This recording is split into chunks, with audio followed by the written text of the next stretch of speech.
Le pH-mètre est un instrument de mesure qui est utile pour mesurer le potentiel d'hydrogène d'un sol pour le jardinier, c'est-à-dire son acidité ou au contraire son alcalinité.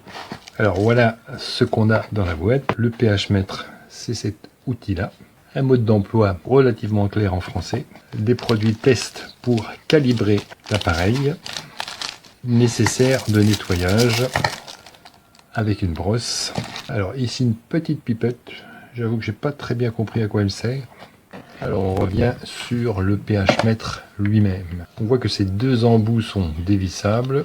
L'embout du haut permet de changer les piles. On a 3 piles boutons ici qui sont fournis et qui le font fonctionner dès qu'on le reçoit. Et un élément très important ici, le protège-sonde qu'il faut remettre à chaque fois qu'on a fini de l'utiliser. Puisque la sonde à pH, donc à potentiel hydrogène, c'est une sonde en verre qui contient un liquide riche en ions hydrogène, donc H+, et qui va communiquer avec l'extérieur. Donc c'est une sonde excessivement fragile qu'il convient de bien nettoyer à l'eau claire et de protéger à chaque fois qu'on a fini de s'en servir. D'où la présence de cette petite brosse qui n'est pas un gadget. Alors si on s'en sert, voilà. On retire la protection et on va se placer cette lance en acier qui est censée protéger la sonde extrêmement fragile. Alors on peut mesurer le potentiel d'hydrogène, donc le pH de liquide ou de terre. Alors dans la notice, c'est bien expliqué pour les liquides, c'est moins bien expliqué pour la terre. Donc je suppose qu'il faut une terre quand même relativement humide pour le faire. Alors on a 3 boutons. Le premier c'est marche arrêt. Voilà, on voit l'écran qui s'allume. On voit le pH qui se balade un peu. Donc le pH moyen, on rappelle, c'est 7. Le pH acide est un pH bas, donc 4 par exemple, qui définit un acide. Et le pH élevé, par exemple 10, c'est un pH alcalin ou basique. On voit qu'il est également affiché la température. Voilà. Donc on va planter notre petit piquet dans le sol. On va lire son pH. On appuie sur Hold pour empêcher les variations incessantes de la mesure. Et voilà, on relâche Hold si on veut faire une autre mesure. Alors, un appui long sur Hold va transformer l'unité de Celsius. On va passer en Fahrenheit. Et le troisième bouton, Cal pour calibrage, on n'y touche pas pour le moment parce que ça va servir à recalibrer avec les sachets. Puisque on a un sachet pH neutre 7, un sachet pH basique à 10 et un sachet pH acide à 4. Alors une autre grande particularité du système, c'est qu'il possède une application et on peut activer le mode Bluetooth par un appui long sur le bouton de marche.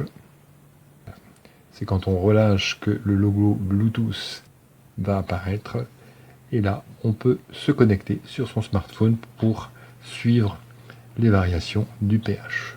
Donc je débranche le Bluetooth pour économiser des piles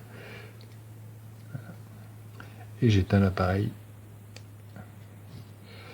Après chaque utilisation, nettoyage à l'eau du robinet, pas de traces dessus, et protection de la sonde si on veut prolonger sa durée de vie, puisque la sonde c'est quelque chose quand même d'assez fragile. Voilà. Hallo alle zusammen, hier ist das pH-Meter, welches man eben verwenden kann, um Flüssigkeiten zu untersuchen, wie sauer oder basisch die sind, oder man untersucht den Boden. Für den Boden wird hier dieses Metallmesser mitgeliefert, das kann man unten ranschrauben und das verhindert, dass diese Glassonde, die ich gleich zeige, kaputt geht.